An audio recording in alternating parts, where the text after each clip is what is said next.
Hello and welcome friends. अभी तक हम जान चुके हैं कि एसईओ क्या है और एसईओ के टाइप्स क्या हैं, और आज हम बात करने वाले हैं ऑन पेज एसईओ के बारे में। अगर आपने लास्ट के वीडियोस नहीं देखे हैं तो नीचे डिस्क्रिप्शन बॉक्स में उनके लिंक दिए हुए हैं, आप वो देख सकते हैं। और ऊपर आई बटन पे भी मैं लिंक दे दूंगा, आप वहाँ से भी उन दोनों वीडियोज़ को एक्सेस कर सकते हैं। और आज हम बात करने वाले हैं ऑन पेज एसईओ की, जो कि एसईओ का टाइप है, और ये वो चीज़ है जो आप वेबसाइट के वेब पेजेस पे ऑप्टिमाइजेशन करते हैं। वो सारी चीज़ें जो आप वेब पेज पे करते हैं ऑप्टिमाइजेशन, वो ऑन पेज एसईओ के अंतर्गत आती हैं। तो उसको हम डिटेल में जानेंगे।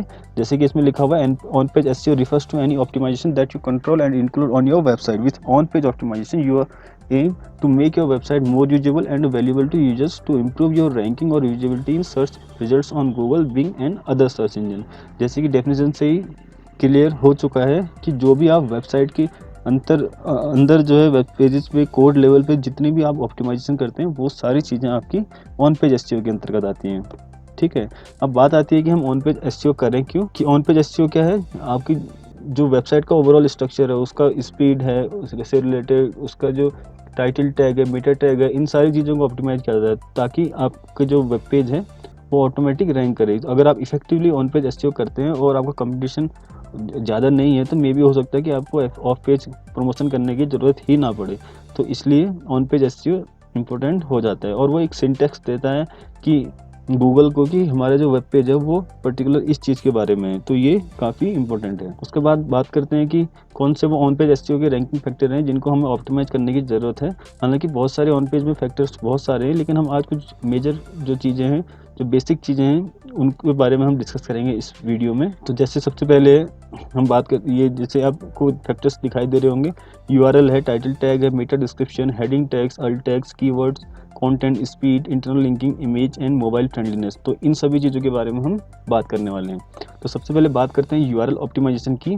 तो आपको अगर अपना यूआरएल अपने ऑप्टिमाइज करना है एसईओ के पर्सपेक्टिव से हायर सर्च इंजन रैंकिंग के लिए, तो आपने क्या करना है, यूआरएल को सिंपल रखना है, रिलेवेंट रखना है और कंपेलिंग और एक्यूरेट होना चाहिए। यानी कि जिस चीज़ के बारे में बात हो रही हो वही यूआरएल में मेंशन होना चाहिए। यूआरएल की अगर बात करें तो जैसे आपने डोमेन देखा होगा amazon.com/ उसके बाद प्रोडक्ट का जो यूआरएल होता है, तो उसको जितना छोटा है उसको रखना है, उसमें कीवर्ड को मेंशन करना है, और वो जो है रिलेवेंट जिस चीज़ के बारे में आप बात कर रहे हैं उस वेब पेज में, उसी से रिलेटेड होना भी चाहिए। तो इस कीवर्ड रिसर्च प्रोसेस के बाद आप यूआरएल को इजीली ऑप्टिमाइज कर सकते हैं।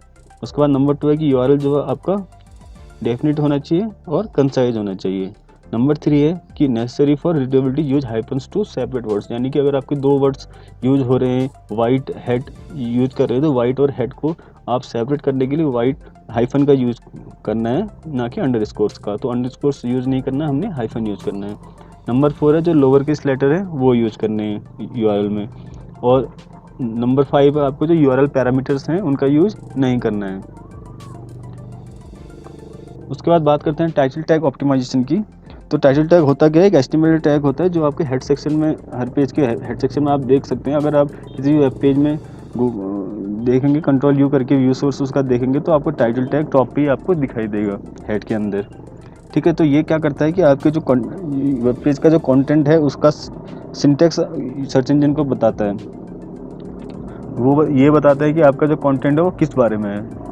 अब बात करते हैं कि जो टाइटल की जो लेंथ होती है वो कितनी होती है। तो गूगल के जो टिपिकल जो दिखाता है सर्च इंजन पे, वो होता है 50 to 60 कैरेक्टर्स। और अगर आप टाइटल को अगर 60 कैरेक्टर्स के अंदर रखते हैं तो बहुत ज़्यादा चांसेस हैं कि वो आपका ट्रंकेट नहीं होगा और पूरा जो है सर्च इंजन पे दिखाई देगा। हालांकि जो गूगल की अगर हम बात करें पिक्सल्स के हिसाब से, तो मैक्सिमम जो है 600 पिक्सल्स के अंदर आपका जो है टाइटल टैग आना चाहिए। और मैं अगर आपको और डिटेल में बताऊँ तो टाइटल टैग कुछ ऐसा दिखाई देता है। अगर हम किसी भी वेब पेज पर जाएँ, हम सर्च करते हैं कस्टम क्लियरेंस, तो आपको मैं दिखाता हूँ कि टाइटल टैग जो ये आपको जो भी आपको ये ब्लू में जितना भी दिखाई दे रहा है, ये पहले ही ये है what is custom clearance, logistic terms and definitions. तो ये सब चीज़ें आपकी टाइटल टैग कहलाती हैं। एक क्लिकेबल एलिमेंट्स होता है सर्च इंजन पे, जिसके थ्रू यूजर जो है क्लिक करके आपकी वेबसाइट तक पहुंचता है। अब अगर हम बात करें कि ये कहाँ पे मेंशन हुआ, जैसे मैं कह रहा था कि हेड सेक्शन में, तो आप किसी भी वेबसाइट में ऐसे राइट क्लिक करके भी जा सकते हैं, व्यू पेज सोर्स करेंगे तो आप इसको कोडिंग में आपको पहुंचा देगा। तो यहाँ पे अगर आप सर्च करेंगे कंट्रोल F करके TITLE, तो आपको दिखाई देगा जो एचटीएमएल टैग्स होते हैं वो ब्रैकेट के अंदर होते हैं। तो ये आपका टाइटल टैग है। देखिए आप, title what is custom clearance, logistics terms and definition, और यहाँ पे आपका टाइटल टैग यहाँ पे जो है क्लोज हो रहा है। ठीक है। तो ये होता है आपका टाइटल टैग। और ठीक है, ये था ना what is custom clearance logic terms and definition. अब उन्होंने 600 पिक्सल से ज़्यादा यूज किया हुआ है तो वो डॉट डॉट डॉट आगे का वो दिखाई नहीं दे रहा है। तो इसीलिए आपको जो है 50 to 60 कैरेक्टर्स के अंदर ही आपको अपने टाइटल टैग को रखना है ताकि वो विजिबल हो सके, ट्रंकेट ना हो। उसके बाद बात करते हैं मेटा डिस्क्रिप्शन टैग की। ये भी काफ़ी इंपॉर्टेंट है और ये हालांकि ये क्लिकेबल नहीं होता, बट जब भी आप कीवर्ड इससे रिलेटेड सर्च करेंगे और मेटा डिस्क्रिप्शन में आपका कीवर्ड है तो अपने आप वो बोल्ड हो जाता है। तो एक एडिशनल आपका यूजर का अटेंशन वो ग्रैब करता है सर्च इंजन पे। तो जैसे कि इसमें लिखा हुआ है, meta description doesn't influence your on page optimisation directly, it is a feature that help users however learn more about your pages. The fact that Google will bold user search terms that appear in your meta description is another reason to optimize your meta description for on-page SEO। ठीक है। अब है कि अब क्या कह रहे हैं कि include your core and related keyword in your Meta description for the best result. आपको जो कीवर्ड है जिसके बारे में आपका वेब पेज है उसको आपने मेटा डिस्क्रिप्शन में मेंशन करना है। और same goes to title tags, आपको टाइटल टैग में भी कीवर्ड को अपना मेंशन करना है। अब जैसे यहाँ पे है कि योर पेज इफ अगर आपका पेज है dog food in New Delhi के बारे में, तो आप इस तरह का डिस्क्रिप्शन लिख सकते हैं। Looking for dog food in New Delhi, तो dog food in New Delhi आपका कीवर्ड था, वो आपके डिस्क्रिप्शन में भी आ गया। Come to rovers for dog food shop, dog food grooming and more. तो आपको जो है इसी तरह से अपने डिस्क्रिप्शन में भी अपने कीवर्ड को मेंशन करना है। तो यही आपका डॉग फूड इन दिल्ली आपका टाइटल में भी आना चाहिए और यही आपका डिस्क्रिप्शन में भी आना चाहिए। ठीक है। और अगर हम बात करें मेटा डिस्क्रिप्शन की लेंथ की, तो वो होती है वो आपकी 160 कैरेक्टर्स। अगर हम आपको इसको मैं आपको एग्जांपल के तौर पे समझाऊं तो सेम उसी में आप आ जाइए उसी चीज़ में। जैसे आप देख सकते हैं व्हाट इज कस्टम क्लियरेंस, आप यहाँ पे आप क्या है, ये जो है आपका मेटा डिस्क्रिप्शन है। ठीक है। अब आप देखिए मैंने सर्च किया था कस्टम क्लियरेंस, आपको देखिए जिसके डिस्क्रिप्शन में आपको कस्टम क्लियरेंस होगा वो बोल्ड हो रखा होगा। जैसे यहाँ पे ये बोल्ड हो रखा है, यहाँ पे ये बोल्ड हो रखा है, तो इसलिए आपका इम्पोर्टेंट है। ये देखो इन्होंने ये देखिए, तो ये आपका मेटा डिस्क्रिप्शन हो गया। उसके बाद आपकी बारी आती है हेडिंग टैग्स की। हेडिंग टैग क्या होता है, H1 to H6 आपके हेडिंग्स होती हैं और हेडिंग्स में भी आपको कीवर्ड जो है मेंशन करना चाहिए। और हेडिंग्स का मतलब क्या है, अगर आप कंटेंट लिख रहे हैं तो हेडिंग्स का मतलब है कि आप कंटेंट को ब्रेक करने के लिए हेडिंग्स का यूज कीजिए। तो H1 जो है प्राइमरी हेडिंग होती है, तो आपने उसमें कीवर्ड जो है मेंशन करना ही करना है ताकि आप उसको सिंटेक्स जो है दे सकें। और आप ये कंटेंट को स्ट्रक्चर करने के लिए भी हेडिंग्स का काफ़ी इंपॉर्टेंट रोल है। अब जैसे एग्जांपल की बात करें, अगर आपका पोस्ट है डॉग फूड के बारे में, तो आपकी जो हेडिंग्स हैं वो ये सब हो सकती हैं। What does dog food include, how much dog food cost, how to find the best dog food. तो क्या हो रहा है, आप डॉग फूड के बारे में बात कर रहे हैं और डिटेलिंग में आप जो है कंटेंट को बना सकते हैं हेडिंग्स के माध्यम से। और ये सर्च इंजन्स के लिए भी काफ़ी इफेक्टिव है। उसके बाद बात करते हैं अल्ट टैग की। अल्ट टैग जो होता है इमेजेस के लिए यूज होता है, क्योंकि गूगल जो है इमेजेस को रीड नहीं करता, तो इमेजेस को गूगल को बताने के लिए कि ये इमेज इस बारे में है, आप अल्ट टैग का यूज़ करते हैं। तो इमेज ऑप्टिमाइजेशन के लिए अल्ट टैग का यूज़ किया जाता है। अगर हम कोडिंग की बात करें, जैसे आप इस वाले इसमें देख पा रहे होंगे, ये इमेज है, इमेज तो रीड नहीं होती, बट इसकी कोडिंग में आप देखेंगे तो यहाँ पे जो है अल्ट टैग आपको दिख जाएगा। यहाँ पे जैसे टाइटल अल्ट आपको जो है ये उसके अंदर जो है आपका गूगल डे केयर करके इन्होंने अल्ट टैग उसका दिया हुआ है, तो गूगल समझेगा कि अच्छा ये जो इमेज है वो इस बारे में है। ठीक है। उसके बाद है कीवर्ड, जो कि मेन इंपॉर्टेंट है। कीवर्ड के बाद ही आपका सारी चीज़ें डिफाइन होती है कि आपको कंटेंट कैसे लिखना है, उसमें हेडिंग क्या रहेंगे, टाइटल टैग क्या होगा, डिस्क्रिप्शन क्या होगा, और कीवर्ड के अराउंड ही आप अपने कंटेंट को लिखते हैं। ठीक है। तो जो भी यूजर की सर्च क्वेरीज होती हैं उसके हिसाब से आप कीवर्ड को डिफाइन करते हैं और उसी के हिसाब से आप कंटेंट को लिखते हैं। अगर हम बात करें कीवर्ड रिसर्च टूल की, तो जैसे कीवर्ड प्लानर है गूगल का, और कीवर्ड टूल.io है, उबेर सजेस्ट है, बहुत सारे अच्छे कीवर्ड टूल है जहाँ पे आप इजीली कीवर्ड को रिसर्च कर सकते हैं और अपनी बिजनेस या वेबसाइट के लिए कीवर्ड को सॉर्ट कर सकते हैं और उसी के हिसाब से आप कंटेंट भी लिख सकते हैं। ठीक है। अगर आप स्मॉल कंपनी हैं या फिर अभी स्क्रैच से शुरू कर रहे हैं, तो आप लॉन्ग टेल क्वेरीज का यूज़ करके अपने कंटेंट को ऑप्टिमाइज कीजिए, क्योंकि उसमें रैंकिंग आने के चांसेस ज़्यादा होंगे, क्योंकि वहाँ पे कंपटीशन जो है लो होगा। तो लॉन्ग टेल कीवर्ड्स की अगर मैं बात करूँ, तो ये 3 से 4 वर्ड के लॉन्ग टेल कीवर्ड होते हैं जो स्पेसिफिक एक किसी पर्टिकुलर क्वेरीज का आंसर दे रही होती हैं। अब अगर हम बात करें लॉन्ग टेल कीवर्ड्स की, तो इनका मंथली सर्च वॉल्यूम कम होता है और जो है कंपटीशन भी कम होता है। तो अब इसके लिए किसी भी नए बिजनेस के लिए अगर वो स्क्रैच से शुरू कर रहा है, तो लॉन्ग टेल कीवर्ड्स को टारगेट करना काफ़ी इफेक्टिव स्ट्रेटजी हो सकती है बिजनेस और सेल्स को इंक्रीज करने के लिए। उसके बाद बात करें कंटेंट, जो कि कंटेंट कहते हैं, अगर आप ऑनलाइन सर्च करें कंटेंट इज किंग कहते हैं, क्योंकि कंटेंट ही इंटरनेट पे सब कुछ है और जो यूजर जो आ रहा है वो भी कंटेंट को कंज्यूम करने के लिए आ रहा है। अगर वो रिलेवेंट और एक्यूरेट होगा तो चांसेज है आपके जल्दी रैंक करने के।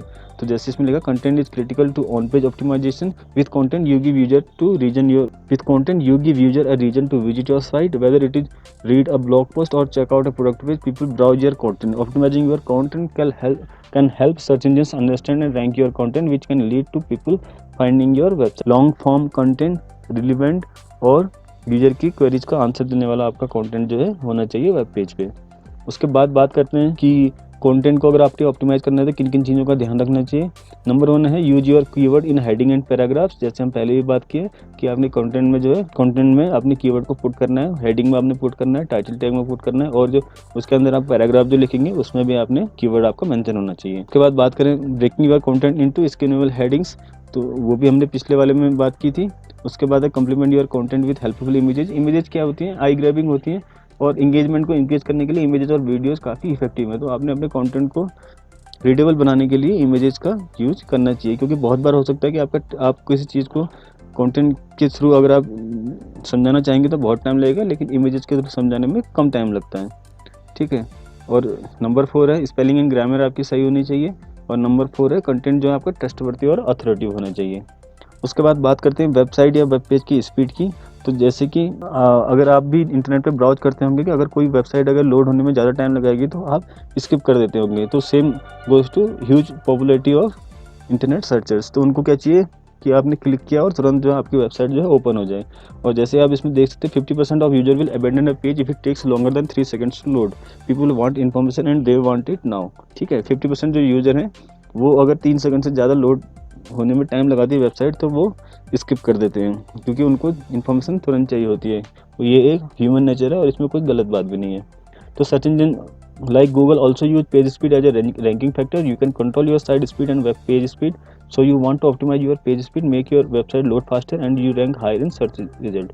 तो रिसेंटली वेब पेज की स्पीड के लिए गूगल का अपडेट भी आई थी और गूगल जो है वेब पेज की स्पीड को as a ranking factor consider करता है। तो आपकी वेबसाइट अगर फास्ट है तो उसके ज़्यादा चांसेस होंगे कि गूगल पे वो जल्दी रैंक करें। ठीक है। उसके लिए अगर आप अपनी वेब पेज की स्पीड अगर चेक करना चाहते हैं तो Google page speed insight tool आप यूज़ कर सकते हैं। ये गूगल का फ्री टूल है और जीटी मैट्रिक्स है, ये भी आपका फ्री टूल है। यहाँ से आप देख सकते हैं कि आपकी वेब पेज के कौन से रिसोर्सेज लोडिंग में ज़्यादा टाइम ले रहे हैं और उसको आप ऑप्टिमाइज़ करके अपने वेब पेज की स्पीड को भी इम्प्रूव कर सकते हैं। और बाय द टाइम जैसे आपकी वेब पेज स्पीड इम्प्रूव होती है तो आपकी रैंकिंग भी इम्प्रूव होगी।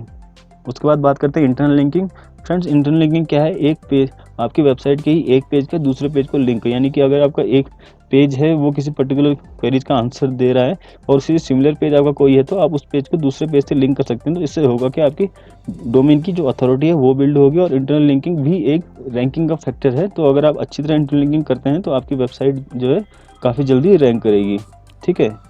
जैसे इसमें लिखा है कि as your site growth however it is critical to develop an interlinking process, that's because interlinking help crawler to explore your site, discover new content and understand the context of different pages. एक recently मैंने video बनाई थी जिसमें मैंने बताया था कि what is crawler, what is caching and what is indexing in search engine. तो आप वो वीडियो देख सकते हैं, ऊपर आई बटन पे उसका भी लिंक मैं दे दूंगा आपको।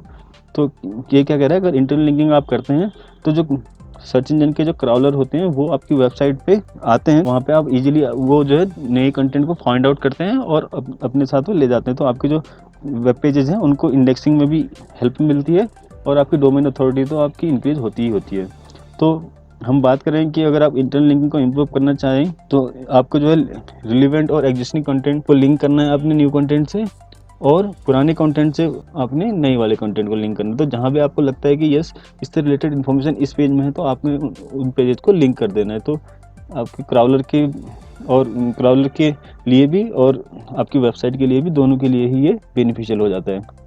उसके बाद बात करते हैं इमेजेस की। जैसे हमने बात की थी कि इमेजेस को जो है सर्च इंजन के बोट्स जो है वो रीड नहीं करते हैं, तो उसके लिए आपने अल्ट टैग का यूज़ करना है। नंबर 2, इमेजेस इसलिए भी हेल्पफुल है क्योंकि वो कॉम्प्लिकेटेड और जो कॉम्प्लिकेटेड पीस ऑफ कंटेंट को इजीली आपको समझाने में हेल्प कर देते हैं। तो बहुत सारी चीज़ें आपने देखा होगा कि एक इमेज देख के आप उसको कंटेंट को आप समझ सकते हैं। तो इसलिए आपने इमेजेस का यूज भी करना है और मेक श्योर कि आपकी जो इमेज है वो आप उसको ऑप्टिमाइज़ करें अल्ट टेक्स्ट के साथ और उसका साइज़ जो होना चाहिए वो कम से कम होना चाहिए। तो जब भी आप वेबसाइट पे अपलोड करें इमेजेस को, उसको आप कंप्रेस करके ही अपलोड करें, ताकि आपके जो उस वेब पेज का जो साइज़ है वो कम हो सके और लोडिंग स्पीड जो है आपकी बनी रहे, बिगड़े नहीं।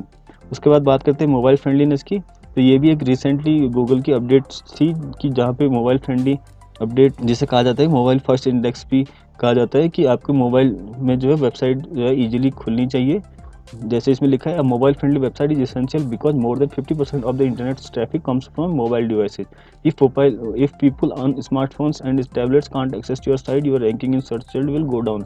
अब 50% से ज़्यादा अगर आपके पास मोबाइल से ही ट्रैफिक आ रहा है और आपकी वेबसाइट मोबाइल में रिस्पॉन्सिव ही नहीं है, सही से ओपन ही नहीं हो रही है, तो उसका फ़ायदा नहीं है। आपने पूरा एफर्ट आपने लगा दिया, आपने कंटेंट भी लिख दिया, आपने एसईओ भी कर दिया, ठीक है, आपने रैंकिंग पे भी लिया है, बट अगर वो रिस्पॉन्सिव नहीं है, वो ईजिली लोड नहीं हो रही है, तो क्या होगा, आपका जो ट्रैफिक है वो स्किप हो जाएगा और आपकी जो पूरी मेहनत है वो भी बेकार जाएगी। तो आपका वेबसाइट जो है मोबाइल फ्रेंडली होनी चाहिए। और नंबर 2 ये इसलिए भी इम्पोर्टेंट है क्योंकि गूगल इसको भी एक रैंकिंग के फैक्टर के तौर पर यूज़ करता है। तो आपकी वेबसाइट अगर मोबाइल फ्रेंडली होगी तो चांसेस हैं कि आप मोबाइल या और डेस्कटॉप में दोनों में ही अच्छी रैंकिंग कर सकें, ठीक है। और जैसे इसमें लिखा है, mobile compatibility is not a suggestion anymore, it is a requirement, ठीक है। ये मैंडेटरी है क्योंकि ये गूगल की रैंकिंग फैक्टर्स में है, ठीक है। तो आपका Google mobile friendly test tool आप अगर सर्च करेंगे तो आपको गूगल का ही फ्री टूल मिल जाएगा, वहाँ पे अपनी वेबसाइट की मोबाइल फ्रेंडली टेस्ट आप इजीली कर सकते हैं और अपनी रिस्पॉन्सिवनेस वेबसाइट की चेक कर सकते हैं। उसके बाद अगर हम बात करें